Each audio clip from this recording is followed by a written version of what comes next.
We're going to kind of go back to some basics here on our Princeton selling system stuff, because I expect we're going to have a bunch of new people who have not been through our trainings before.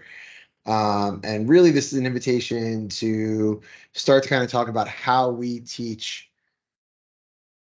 what I would call the ability to attract business and make more money per hour worked so you can enjoy the rest of your life, which is kind of what we do with all of our trainings here, right?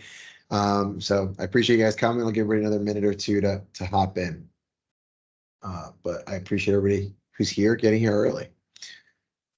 Anybody have anything interesting going on they want to share?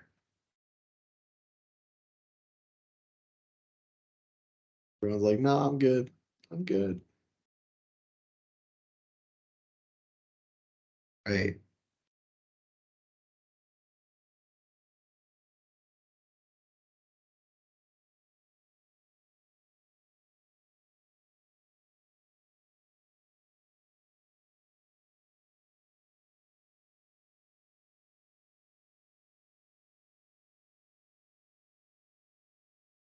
By the way, if anybody wants to follow along, I'm gonna do some quick screen sharing, but if you guys have copies of the Princeton Selling System, we're going to page 42 and on today. If you need copies of it, you can let me know. I'll have somebody send one to you and we'll follow it along from there. Hopefully this new meeting time doesn't become too much of a problem and get some more people in here. Should be easier for many. They're trickling in now. Hey, Bo. What's Maryland like today? I don't know. I'm in Virginia. Virginia State. Dude, it's funny. In my head, the DC, Maryland, Virginia thing all blends together for me, so I apologize. Close enough. It's all the same. It's nice. It's like 80 something and still kind of humid, but pretty nice. You are in the area of Virginia close to Maryland, right? No, I'm not actually. I'm in the area of Virginia that is, it's not far, but I'm close to Fredericksburg, Virginia. Okay. So it's not like I'm in, Tyson's or something where it's 20 minutes away. It's like an hour and something. That's far. All right, Virginia it is. Okay. So, well, guys, thanks so much for joining today. We're going to hop in and get started. So, for you guys who are new to Princeton or new to sales trainings here, we focus on 3 things here: mindset, skill sets, and habits that are going to help you guys make more money per hour work so you can enjoy the rest of your life. We have had tremendous success teaching people this different stuff. Hopefully Fred will hop in at some point today so I can shout him out. But, Fred is somebody who has, done 5 times the amount of business he was doing prior to selling, to joining the Princeton selling system and doing these different things. He's now won, I think, 4 Scotsman Guide awards in a row. And Fred will be the first one to tell you that he is not special, except for the fact that he was willing to put the work in to make the changes and do those different things. And so this stuff is not stuff that we invented. It's all stolen. But I think we've been done a really good job of stealing it. And I'm here teaching it to you guys. So we're going to start today with what we focus on expands. And we're going to particularly focus on something called the RAS, which in our brains is called the Reticular Activating System. Anybody here ever studied psychology, anatomy, or know about the RAS who has not learned it here at Princeton? Anybody got a background in this stuff? Tracy, a little bit. So for you guys who maybe know or don't know, right? Our RAS is a cluster of cells located at the base of our brain, right? Inside by where our spinal cord is. And it's like a giant filtering system for our lives. And so you guys have all probably experienced that you have people in your life where you guys can be in the same room for the same thing, but you notice very different stuff. I know for me, I'm the kind of person, my wife can rearrange furniture at my house and I don't notice, right? That's just not something my brain is filtering for. For other people, if somebody moves a pen in your office 6 inches, right? So we all have a processing system. Now, it doesn't mean that my brain knows what things are happening. My brain will remember where the furniture was if you ask me, right? And my brain might even notice if my pen moves a little bit, but that's not something I'm paying attention to. It's not something I prioritized or programmed my brain for, okay? And so I don't notice. And so I'm going to give you a number of examples today of how in our normal lives, our brains clutter out all of that volume, right? But here's what's really crazy, right? Our brains are on and recording everything all the time. When you're driving down the road, your brain sees every car that's coming, right? But for the most part, your brain just filters out all of that information as if it's nothing, it's not important. Well, then how do we know that our brain is seeing all the cars? Well, because you've all had the new car experience where when you go buy a car or you're looking to shop for a car, suddenly you see that car everywhere, but you never noticed it before. So what our brains are doing at all times is scanning all of the information around us for things that are either going to cause us pleasure or cause us pain. And this is a survival mechanism, right? So if we're hunters and gatherers and we're walking on the trail, are we looking at every bush or are we looking for the bush that has fruit on it? By the way, then evolution made that fruit a brighter color so we would see it even easier, right? And so nature builds these muscles in our brain so we search for the things that we should be looking for. Are we more likely to notice a squirrel on the path or a bear? Well, if a bear is a threat to us, right, our brains are going to filter that information as being more important and create more of a response for us than seeing squirrels, unless we're hunting squirrels, I guess, right? Whatever you're into. All right. So we have this amazing onboard filtering system. And for the most part, for most of human history and evolution, we didn't really think we had a lot of control over that. It kind of just seems like we're either searching for pleasure, searching to avoid pain. That programming is in there, and we're kind of at the mercy of those things, right? Now, conversely, you all know people in your life who routinely see the negative in everything. You have somebody in your life, every time you see them, they're telling you a story about this bad thing that happened, their friend got sick, they're this thing, they're that thing, they're always sharing that information. And that's a drag on you, right? That information is negative, and that person's always searching for negative stuff, and so they always find it. Conversely, hopefully you have some people in your life who constantly are sharing positive stories with you, or are in a good mood, or talking about the opportunity in front of them, or the things they're excited about. Their brains are filtering for positive information. But if you take nothing away from today's training, we're going to talk about how to use this to our advantage. But if you take nothing away from today's training, other than the fact that your human experience, how you experience the world and experience what's important to you, is being filtered by this little cluster of cells at the base of your brain. And we can have two people, we know this, we see it all the time, who are experiencing the same things. And one person is focused on how great it is, and they're finding the greatness in that experience. And one person is focused on the negative, right? I went to the Giants football game on Sunday night. I could talk about the fact that it was raining, or that the Giants lost 40-0, or that it was over in the first quarter and I spent the money to get up there and I flew up there and all this. I can focus on all the negative things, right? Or I can choose to focus on the fact that I saw my friends that I haven't seen in a number of years, had an amazing tailgate with those people, spent a really great time with them, got to spend time with my father-in-law where we got to do some bonding, and had a blast in the social experience of getting back to a Giants game, right? And by the way, you can choose with your programming to be the person who's constantly searching for the positive in different things or constantly searching for the negative. And then there's cumulative effects of that. Optimists make more money, are happier, and live longer. So let me say that again. If you don't think this stuff is important or something, that people who are optimistic make more money, say that they're happier, live longer, are actually healthier. And so how we choose to see our world and experience our world and do our programming is everything. Now, as a mortgage professional in 2023, all things being equal, is it easier to see the positives or the negatives around you in terms of your current opportunity? What's easier? It's tough right now, but you have to kind of get past that. You wake up in the morning and it's right there waiting on you when you wake up, but you've got to know what you have inside of you, and you've got to own the day. I mean, you got one shot every day. That's it. It's tough. It's tough right now, right? We know that, right? It's easier to say, hey, listen, stuff right now and focus on that. Well, how does that serve us? It does serve us. How does it serve us? How does it serve you to be like, oh, it's so hard right now?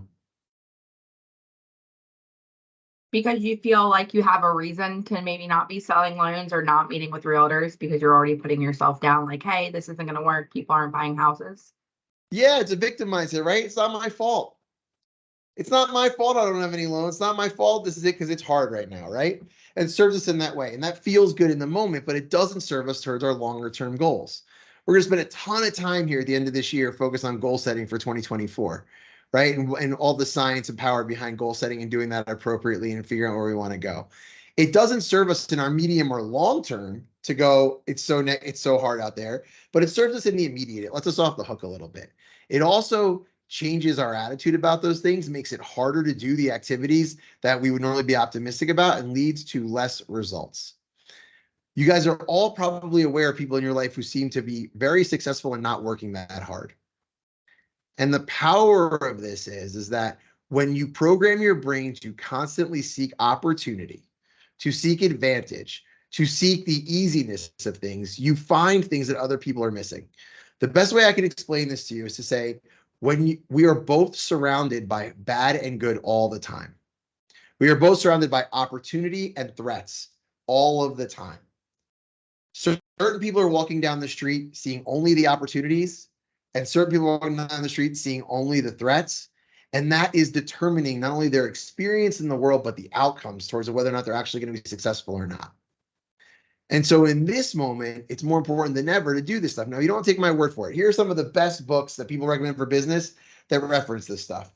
Ninja Selling, hugely focused on this. The Millionaire Real Estate Agent, hugely focused on this. Think and Grow Rich by Napoleon Hill, maybe like the first book that gets every entrepreneur. The whole book is about programming your brain to find these opportunities to seek these different things. I was on I subscribed to this thing called Mind Valley, which is $500 a year, and it's all these different courses and everything. Everything right now is about mindsets and manifestation and meditation and getting your brain right, right? One of my favorite books is Coach the Person, Not the Problem, right? I can get on a coaching call with you and talk to you about your prospecting right now, but you know you're supposed to be making more phone calls, and you know probably how to do a really good job with it. The reason you're not doing it is because there's something going on in here. We have to change our program. We have to change our experience and how we're approaching it. And so, guys, the good news is if you're not getting the results right now that you want, it's you. That's the good news. It's also the bad news. And why I say that is because if it wasn't you, right, then you get to feel innocent about it. But then you also can't do anything about it, right? And so if we accept the fact that we're in control right now, this is really important. I'm going to give you a couple of personal examples to me of how powerful the RAS is. And then we don't even think about it, okay? Maybe you've experienced this as a golfer, but I'm going to share my football story. Some of the guys on this call have heard it before. Russ Siegel, who actually is on Brett Shapiro's team, played football with me in high school. He can verify this is all real. My senior year of football, we played one of the top teams in the country, Hoboken High School out of New Jersey. They had two of the top 20 prospects in the country on that team. One of them was a guy named Carlos Perez, who went on to play wide receiver at Florida, very successful, played a little bit in the NFL, right? I was the kicker, believe it or not, okay? Some of you guys don't know me, but I'm actually bigger and taller than I appear on camera. But I was also the kicker, okay? Ken will back me up on that. I'm taller than you think. So all week long in practice, I had one job. Just don't kick it to Carlos. If you go on a kickoff, there's two guys. Carlos is on one side, the other guy's on the other side. There's a whole half a field to kick it to. I'm the kicker. Just don't kick it to Carlos. All week long in practice, every ball I kick is perfect. Not one of them is going to Carlos. In warm-ups, I got this. Get out to the ball for the opening kickoff. The opening kickoff, biggest game. Stands are crazy. Everyone's crowded. Everyone wants to come see these two kids. I line up perfectly to kick it away from Carlos. Don't kick it to Carlos. Don't kick it to Carlos. Boom, I kick the ball, and as if Carlos was wearing a football magnet, the ball veers directly. He doesn't have to take one step. Smacks him right in the chest. So I'm freaking out. I run down the field. We tackle him. We get him about the 40, 45-yard line.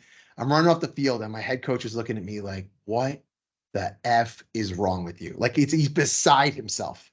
Imagine you're coaching this whole team all weekend, this whole plan. You put it all to place. You practice it over and over again. And on the first play of the game, the team just completely screws up. But really, the team was just me.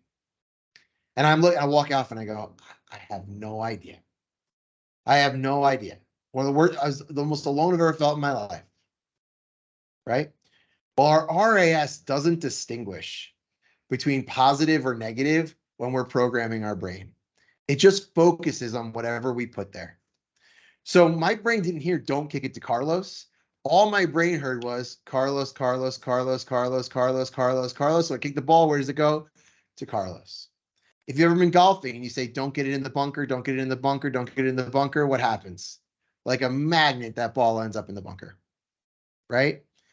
And so when we're programming, we can't use these negative words. right? It's not don't kick it to Carlos, it's kick it to Mickey. That's what I would have named the other guy if I could go back and do this all over again. I would have pretended, I don't know what that guy's name was. He didn't matter, but for my purposes, he was Mickey Mouse because that's who I wanted to kick it to, and that's where I was going to aim for. And instead of saying don't kick it, don't hit it in the bunker, we want to say we're going to get it on the green. And we're going to focus our brains on the positives all around us and on the positives that we're focusing on. So as you think about your own world right now, what is some neuro-linguistic programming, which by the way, we do a whole other training on this specifically, that we can do for us right now, specifically in 2023 in this environment, that would enable us to see more opportunity than threats, that would enable us to position ourselves to find the good things that are happening out there? What are some stories we could tell ourselves right now? They're out there. That we're growing our muscles and that when the market changes, we're going to crush because we're so strong. Okay. I like that as an optimistic thing going forward for the future. But what if I need to crush it right now? Can't wait for the market to change. What am I going to do?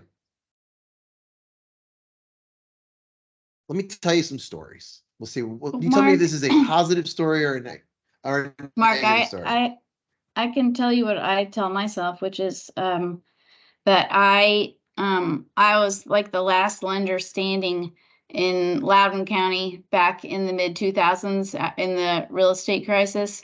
And so I just keep telling myself that I made it through that one and I'm going to make it through this one. And there will be fewer of us. And that helps me not want to jump off a tall building. Yeah. So I love that, right? And we're keeping it real right now. Right? We're in a battle for our own mental sanity when it comes to being able to approach our jobs here, right? I get it. Let's just tell you some quick stories, and we'll talk about the power of these stories. One story is mortgage originations are down by more than 50% from where they were 2 years ago. Simple story, true, pretty negative in my opinion. The mortgage industry will do $1.5 trillion in originations this year, more than any other year prior to 1990. That's a different story, right? Wow, my realtors are sending me a third of the referrals they were 2 years ago. That's one story. Second story, there are hundreds of realtors in my area that I still haven't had the opportunity to sit down with yet that I might be a really good partner for. That's another story. Now, if you walk around the world going, none of these realtors have any business, it's not even worth finding realtors. But by the way, I'm going to make these phone calls today and you're still going through the motions. Are you going to look for all the areas around you where there's opportunity? Probably not. But if you're obsessed over the fact that you need to meet those other 100 realtors, all of a sudden you notice on Facebook that you have a mutual friend with that one, or that one just commented on somebody else's post. I will share this with you. I've only been back into this. So for you guys who don't know, I was running national sales for the company for a long time, much more focused locally here in Charleston right now. And there were a couple of team leaders that I was really interested in getting to know. I've seen them, but I've never run into them. Big, huge teams, the most successful realtors in all of Charleston. I have meetings next week with all three of them. And I was able to find opportunities that weren't awkward at all for me to reach out to those people and set those different things up. One of them, I had a mutual friend introduce us, one of whom was looking for an assistant, and I was able to reach out and recommend somebody to that person and start a conversation there, right? And so I saw that they posted on Facebook, they were looking for an assistant. My point is that by me saying, hey, I'm going to go find these people and I'm going to build these relationships no matter what, I had tremendous opportunities that appeared to me all of a sudden that I would have missed. My RAS would have scanned them out and filtered them away if I was being negative about the opportunity. But because I knew exactly what I wanted to accomplish, I had very specific goals, and I believed that there was going to be opportunity all around me to accomplish those things. I now have these meetings. By the way, meetings where I'm going to their offices, meeting with their teams. I mean, these are big meetings, kind of meetings that you dream about all year. And I've just been focused on them for a couple of weeks, and they're popping up left and right. Just believed it was going to happen. I believed I'd find the path. And by the way, my brain was scanning for opportunity all around us. I sent out a Facebook message the other day saying I need a recommendation for another loan officer. Suddenly Kate's at her hairdresser and her hairdresser's like, I used to work with this loan officer. They're awesome. Now, if I wouldn't have planted that seed, Kate wouldn't have seen that as an opportunity, right? But because I was just like, hey, I need to know some other loan officers so we can recruit, that was in her head. She sees an opportunity. We're changing our filtering, right? For what these different things are. And so we need to focus on the things that we can control and be focused on the positive of what's going on right now. Here's another thing that we can focus on right now.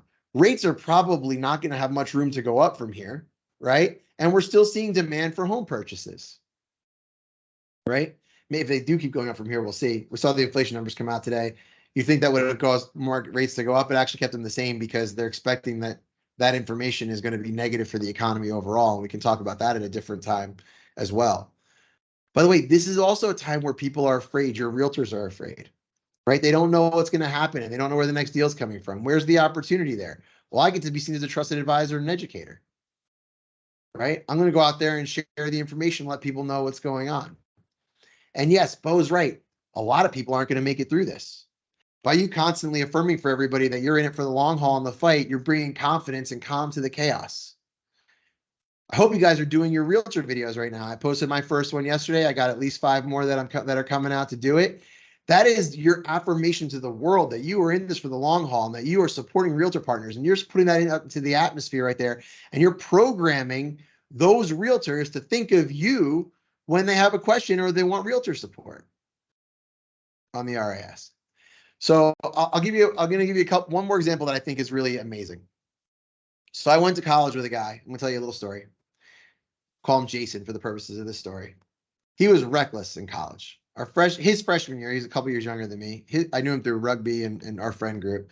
His freshman year, he actually got kicked out of school for pulling the fire alarm when he was drunk. Right? Like literally broke the glass.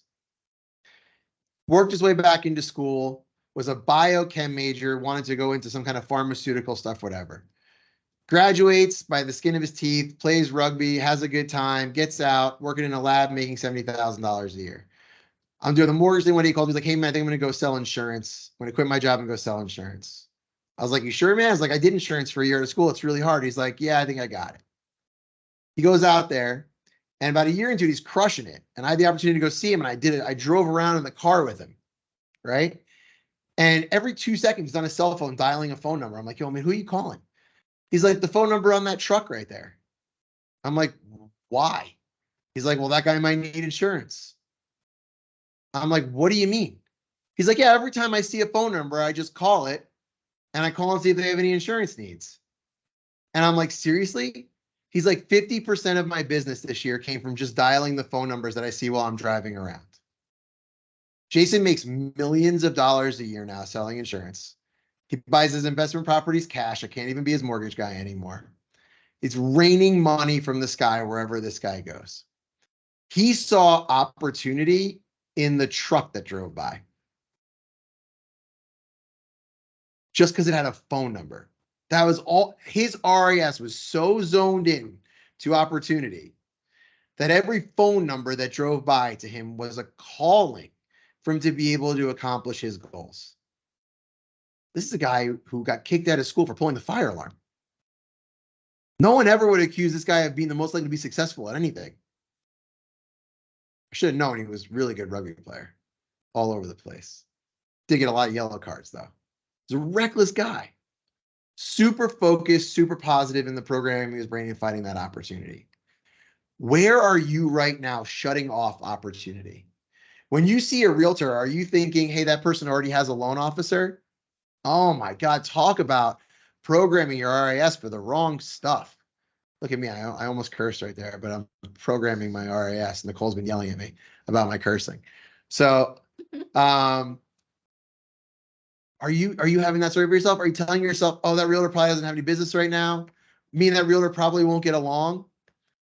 Or every time you see a real estate sign, are you like, boom, opportunity, call up, introduce myself, grab a partner? Every time you hear somebody in a restaurant talking about a real estate transaction, you're walking over introducing yourself because you see it as an opportunity. We are surrounded by real estate transactions all over the place, all over our worlds. If you're sitting in the waiting room at a doctor's office, one of those people is about to buy a house or sell one, right? We are surrounded by these opportunities. Are you programmed and dialed into looking for them? And do you believe they're going to appear? Yes. Yeah, right. If you're a loan officer right now and you have no loans and no prospects, it's because you are closing yourself off to those opportunities. You are not programming yourself the right way. So if you guys go through our selling system, what you'll see for our programming and what we do here is we believe in affirmations and we believe in manifesting. And I'm going to start talking some more about those different programs and tools for that, right? That's not to say you need to ignore reality. I think it's a very important piece of this, okay? The team that sees reality the best wins. So that's a big part of things. You want to see reality, right? But does anybody here know who Ray Dalio is? Anybody? Wrote Principles, one of the smartest hedge fund money managers in the world, most successful, and he wrote these amazing books called Principles to Live Your Life By. There's actually a children's version, which is still like a 2 or 3 hour read that I firmly recommend. It makes an amazing gift. Buy it for yourself. Download it on Audible. Ray Dalio is amazing, and he's written a bunch of other books now since. One of my favorite thought leaders ever. In the 80s, when he was first getting started, he almost went completely bankrupt. He was convinced the market was going to crash. He made all of his bets on the market crashing, and then the market took off and soared. And the problem was that he had committed to his hypothesis that things were going to get worse. And so his RAS, even though he's a brilliant guy, only searched for the information that confirmed his hypothesis. And so if your hypothesis is this year is going to be hard and you're hoping to do $1 million a month, you are going to find all of the information around you that convinces you that that's the best that you can do and that it's real. But if you are convinced that if you work hard and do what you're supposed to do, that you can do $5 million a month, and I'm picking random numbers because those might not be your goals, then you will constantly find the opportunities and see the other side of that coin. And so Ray Dalio, from that point forward, made sure to always look at the other side of those arguments and conversations. What's the other side of the negativity right now, right? Well, what do we know? First of all, we know that changes in market conditions breed opportunity in the mortgage industry, and it looks like things are about to get worse for the world, which will make things more interesting for us and create some opportunity. I believe that. It's coming. I can give you a million stats. Most notably, that $100 billion a month in household money right now is being spent. In other words, our household savings is eroding at $100 billion a month. And by April of this year, it'll be net zero. April of 2024. I posted an awesome chart on that on my Instagram if you want to go check it out yesterday. Mark, just 100 billion. That's it. Just 100 billion. In other words, we are spending as Americans $100 billion a month more than we're making right now. By the way, student loan payments are kicking in this month. Yeah.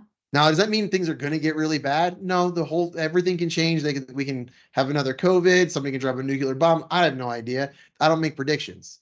But the data tells me that we are in for a very rude awakening and that things cannot continue to get more expensive without wage increases, that the labor market is softening, that debt is soaring, that auto loan default rates and credit card default rates are nearing more than a decade highs, and that we're headed in the wrong direction. It appears to be happening pretty quickly, right?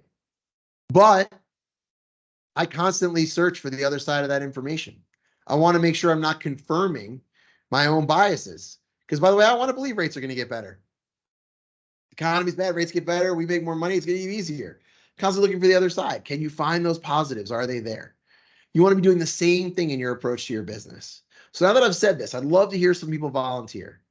What's a positive story you can tell yourself about your own goals, your own situation, the market in general, the opportunity in front of you? What's happening right now that you can hold on to that will cause you to maybe see opportunities right now that you're missing, or maybe already causing you to see opportunities you've been missing? Fred. Number one, we're still here. What does that mean? Tell me what you mean by that. That means you talk to loan officers, we're trying to recruit anybody who knows a loan officer that they like. Look at their text messages from a year ago, 8 months ago, saying, no, I'm fine, I'm happy where I'm at, production's great. You look at the production now, they're closing maybe one loan a month, maybe a half a loan a month. Yeah. And so the fact that we're all still here doing a thing, we have a team here, and that we can bounce things off of each other with Mark running the training, and we still have a positive outlook on things. I couldn't imagine if I was going through this and there was like go get loans. I was like, okay, cool. But like the fact that I can have this live living psychiatrist of a family here to help me through the day, like that to me is that we're all still here. I would say 95% of the companies out there don't have that. That's No. my outlook. Well, I love that. Mark. I want to piggyback on what Fred said. I came to Princeton on June 19th, and I didn't bring up much with me, from the last place, because business has been, slow, and it's just they're not as good a company as here, nowhere near. But it has allowed me to get my feet on the ground here this summer and to get immersed in becoming part of this company and all of these elements that we use in our culture. And I've never worked at a mortgage company that invests in me and that edifies me and listens to me and cares about me. So I see this as a great opportunity to go out into my market and show people they already know me. Some of them already know me, and some of the realtors that don't know me yet, then it's a whole clean situation. But to take this posture that I have now, I'm only 5'4.5". In the 80s, I was taller with my big hair, but I'm only 5'4.5". So you're probably taller than me, Mark. But I stand taller. Okay. And I feel you guys with me. I don't feel alone. So I we feel got like I we got have- confidence. go Yes, out with and our I have a stories. fantastic processor that I started working with this week, and we gel. Rachel's just fantastic. She's from Kentucky. I'm from Tennessee. We have a bond as women and as mothers and as people in this industry. I feel a true team network with her. Everybody in every department of this company has helped me in some way in my onboarding. Jamie and Justin will, burn the midnight oil with me with IT stuff when I need it. I mean, just incredible, beautiful people. So that's what I'm taking with me out there, is all of you in my heart and all of this knowledge and this experience that I've cultivated over my 31 years. I know I'm old, and what we have all collectively cultivated. So Fred, I don't know you like every day, get to hang out with you, but when I see you on these meetings, you inspire me. Brett, you Love it. inspire me Yeah. because you're always at So- the top. So it's a beautiful thing. I'm not trying to preach, but I am grateful. And if I wasn't here, I would be concerned, because I am here. I love it. I feel very confident. Kate, what were you? I saw your hand up. What'd you have? I know, I didn't know if I did that right. I was in my BNI meeting this morning, and we go around and essentially say what type of referral we're looking for and pick a question to answer. And today our training girl did something on abundance. So she was like, let's all go around and say where we see abundance in our life. And I think just hearing other people, even if it's something as small, like I know me and the insurance girl were like, hey, at least we have some business and we're so grateful for it, even if it's less. But I think even other people just saying, like the guy beside me is a big hunter, and he was just like, there's just so many animals in the world. It's so cool. I'm like, yeah, dude, it's really cool. That's a wonderfully morbid thought.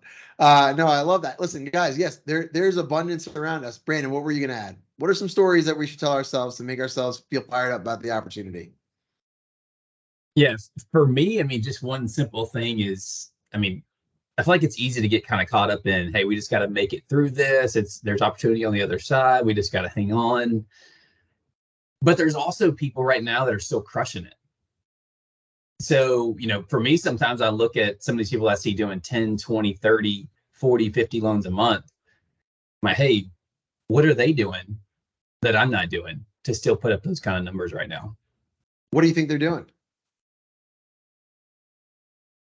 I think the simplest thing is doing the basics at a higher level consistently. And when I say the basics, I mean making their calls and having the face-to-face meetings, mainly calling agents, but just doing it at a higher level and doing it consistently. And they do it better than what 99% of other originators do. Yeah, this is where it comes into what is your value proposition and what value do you bring to your relationships with realtors? I'll be honest with you. When I called those very successful team leads, some of them I called multiple times and I was like, we're meeting. It's basically how I like, why? Because I'm a leader in this community and you're a leader in this community. We're going to get to know each other. And then by the end of the conversation, they're like, oh, this is so great. I know what my value proposition is, right? I know that I, in terms of coaching and training, helping these guys build their businesses, working with their teams, having a positive attitude, caring about their clients, doing those different things. I think I do it at a completely different level than most of the other loan officers in my community. I think they are screwing their customers over by not sending them to me. And you got to convince yourself of your value in those transactions so that you can go into those conversations knowing I'm actually doing this person a disservice if I'm not connected with them, so they at least know who I am enough that when the other deal blows up, they think of me. Now, I don't go into any of those relationships going, this person needs to send me business or this was a failure. Not at all. I say, I'm going to build a relationship with this person where I'm going to look for opportunity to deliver value and give more in this relationship than I receive. And by the way, that may be a weird story to tell myself. It's just what makes me feel more confident going into it. And then I'm not worried about the rejection of it. It's not pass fail. I didn't get a deal or I didn't. It's I need to go get to know this person. Maybe I'm going to get to know this person and realize I hate them and I don't want any business at all. But it is my job. There cannot be in Charleston successful real estate teams that I'm not on a first name basis with. Can't be. That's my job. It's embarrassing to me if somebody goes and asks a realtor in town, do you know Mark Gordon? And they say no. And you got to feel the same way about that, right? That's the job. So I have my value proposition, which is, hey, I'm not going to ask for anything in this relationship. I'm going to deliver value. I'm going to force the relationship to happen. I'm going to make those phone calls and do it. But you've got to believe in yourself that way. And so the opportunity for me is I don't believe any loan officer is going to call and add as much value to this person's life by being in it as I will. And I'm going to give value and share my experience with that person to deliver that value. And by the way, you guys are all capable of getting yourself to that same place. It's just it's a choice of focus. I'm constantly, this is something, by the way, I didn't know anything about this. So I got to Princeton where I started reading all these books. This has been a 6-year journey. I was the least go-giver person in the world. I was the guy in the call center saying, don't hang up. If they say no, stay on the phone. Don't let them hang up. If they hang up, you lose. It's win, lose, close. And by the way, I was amazing at it and I was amazing at teaching it. It doesn't work for relationships. It works in transactional sales. So I had to completely change how I think about my relationships now. And my focus in my RAS is listen to the people I'm talking to until I hear something I can do for them. That's what I'm focused on in every conversation all the time. Is this person trying to get better? What book can I recommend? Is this person struggling with moving their couch? I can lift things. Right? What is the thing this person needs help with? Where can I add value to this person's life? Where can I walk away and go, man, I freaking like that guy, Mark. I did it again. You see, I didn't curse. So close. It almost came out. Got to get a dollar jar in here. So my focus is, my RAS is in every conversation, how can I add value? By the way, when I talk to you guys as loan officers at Princeton Mortgage, when you're reaching out to me and you're like, hey, I'm having my conversations, I'm constantly looking for ways I can deliver value and make your lives better here. That becomes a mantra that I'm focused on that gives me more confidence in delivering me. I'm not saying this should be the way for you, by the way. I'm saying this is how I tell myself stories. I'll say there's a realtor in Charleston, 25 years old, shoots Facebook videos and Instagram videos from all over the place. He's always having the best time in the world. Guy looks like he's making $17 million a year. Everyone's like, I'd like to know that guy. And like, no one does. Dude, I just made it my priority to get to know him. I've now had 4 different phone conversations with him. I'm going to meet him at his offices and his whole team next week. He's introducing me to the realtors that are on his team. And all I did was just not take the fact, I was like, I know if I can get you on the phone, I'm going to be able to make your life better. So I'm going to keep going until I do. And at one point he was like, and by the way, this is like a 3-week journey. I didn't spend months and months on this. On Facebook, hey, I'm looking for a new assistant. Cool, let me call you and recommend some people. Nothing in it for me.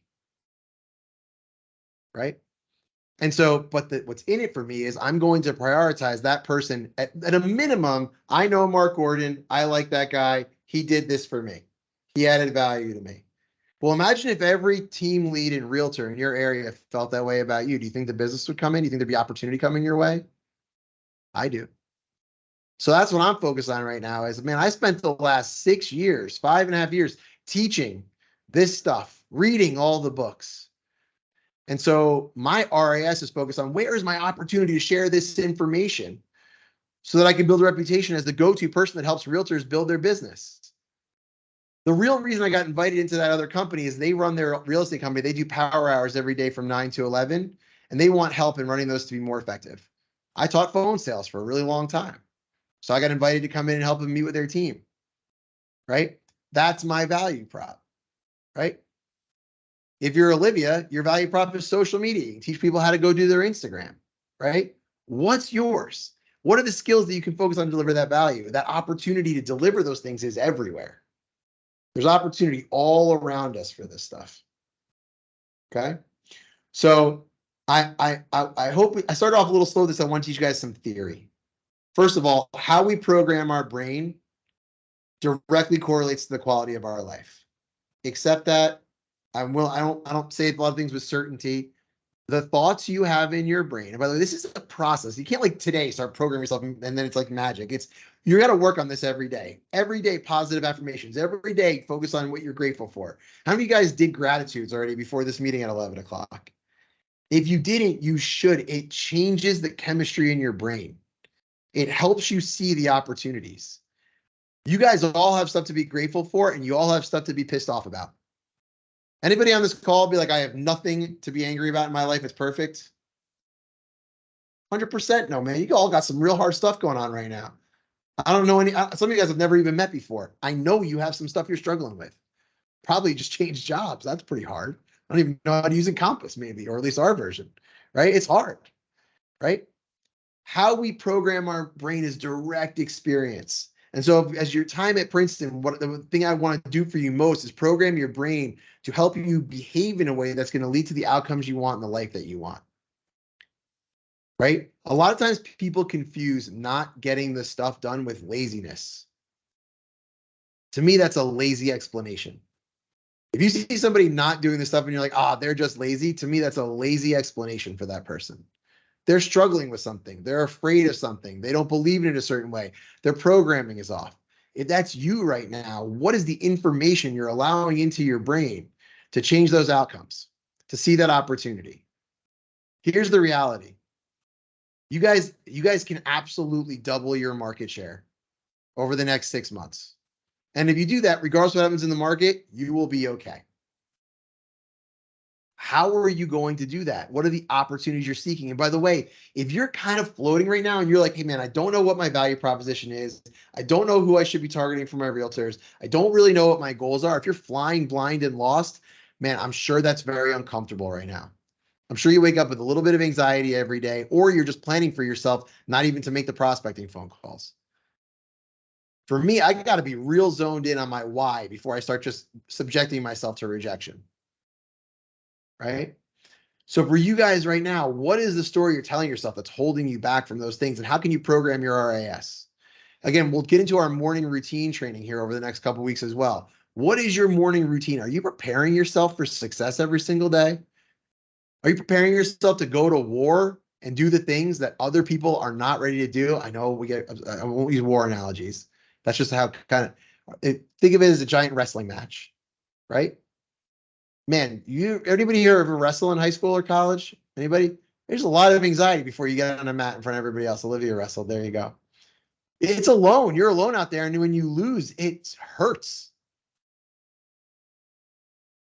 Not like physically, it hurts. Physically, when someone's on top of you, you feel like you can't breathe, right? You got to go out ready for that. And so that's what we're doing right now as we go through this environment. But if you focus on the positives and the opportunities, it'll be easier for you. Changing our programming is how you become those people that are successful where it doesn't look like they're working that hard. Because by the way, the work doesn't seem as heavy and they have to do less of it because they're constantly finding the opportunity. Instead of randomly cold calling realtors, they're saying, hey, everyone's afraid of that 25-year-old guy doing the shirtless videos from Costa Rica all summer. I'm going to make that guy my friend, no matter what. I don't care how successful he's been as a realtor. I'm just making it happen, whether he likes it or not. Right? And that's what I told myself. And then it happens. It happens easy. You just have to decide. right? Anything else? Anything else you guys have? So I want to wrap up. I'm getting used to my new time period here, 11:45. First of all, for you guys who are part of your first training today, welcome to Princeton Mortgage. I'm so happy you guys are here. They're not all just like this. So if you like this one, come back because some of them are like this. And if you didn't like this one, come back for more because some of them are different than this. But I think it all starts with, hey, no matter what skills we teach and no matter what habits we build, if we don't have the right mindset, and by the way, that mindset is the energy that we're putting out into the universe, right? And by the way, whether you're a karma person or a religious person who don't believe in any of it, I promise you, the energy that you get back from people reflects the energy that you're putting out. And so if you're walking around right now, like you're shell shocked from rates going up a bunch and you don't know where your next check's coming from and you're freaking out a little bit about it, everyone's going to feel that on you and no one's going to be like, that's the person with the answers. You got to go out there like, man, I've seen bad times before and I'm a survivor. I always get through. I always find a way. And by the way, I'm the kind of person that will lead others in those environments by telling you, here's what we're going to focus on. Have that be your brand today. So if you haven't already done your power hour, hop out of this meeting, call 3 realtors that you've been putting off. Call another loan officer you want to recruit that you've been afraid to call. Pick up the phone and go in armored with all the positive energy in the world to know that you're looking for opportunity to deliver value in those conversations and detach yourself from the outcome, right? Program yourself for this and don't kick the ball to Carlos. That was a joke, guys. You can laugh. All right, guys. Thank you so much for coming. Please rate the training, give feedback. If you guys don't know, that means the world to me. It's how I get better. Don't be nice, be constructive. And I will see you guys in training tomorrow. Happy selling, everybody. Thank you, Mark. Much Thank needed. you. Very appreciated. You're the best.